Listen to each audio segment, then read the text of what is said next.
Mika and the Witch's Mountain was developed by Chibig and Nukefist and published by Chibig themselves, and a special thank you to them for providing me with a code enabling me to check out the game. And Mika and the Witch's Mountain is a fantasy adventure game heavily inspired by Studio Ghibli. I think that is very on the nose, but there's nothing wrong with that. Studio Ghibli is awesome, and more specifically on Kiki's Delivery Service, which is a fantastic animation if you have not seen it. You play as Mika and you have to fly around and deliver all kind of things to all the colourful NPCs that you find on your island. Now, you don't technically fly your broom, it works more like a glider where you have to utilise air currents to get higher or go faster, but you do also have an ability that does have a cooldown where you can gain some height through pulling up on the broomstick there, but apart from that, the flight controls are a bit fiddly for me personally, and they do take some getting used to, as obviously using the analog stick that's very, very savage. There's plenty of secrets and things to collect within the game, and also different costumes from Mika to gain, as well as new brooms as you progress through the story.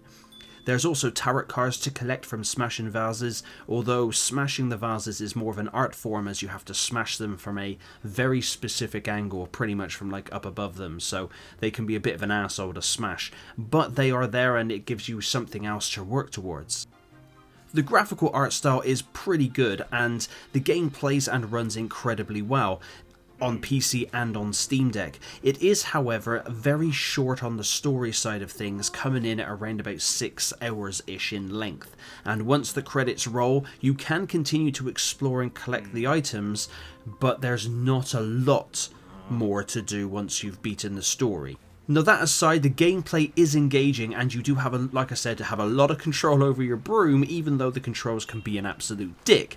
Now you need to make sure that you look after the packages that you deliver, as you'll be rated and paid accordingly to your quality of delivery and the time that you take to deliver them, and different deliveries will have specific requirements for said delivery. You can also use like bowls to catch fish as well for some people, and it's not an expensive game. Its full price is $16.99 on Steam here in the UK, and it goes on offer all the time for roughly around £10 to £12.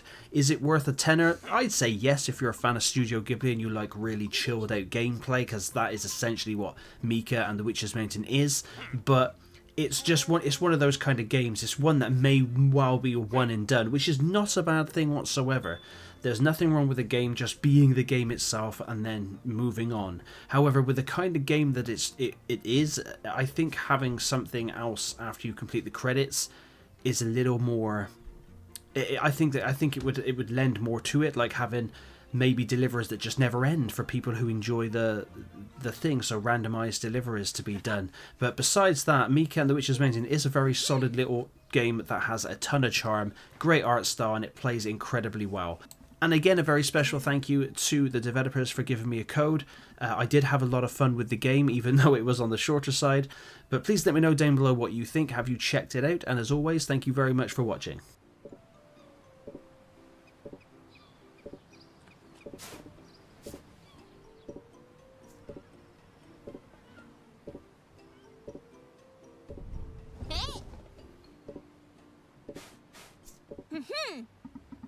Huh?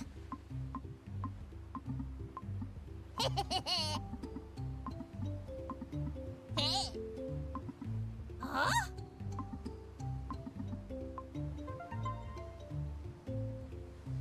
Yay!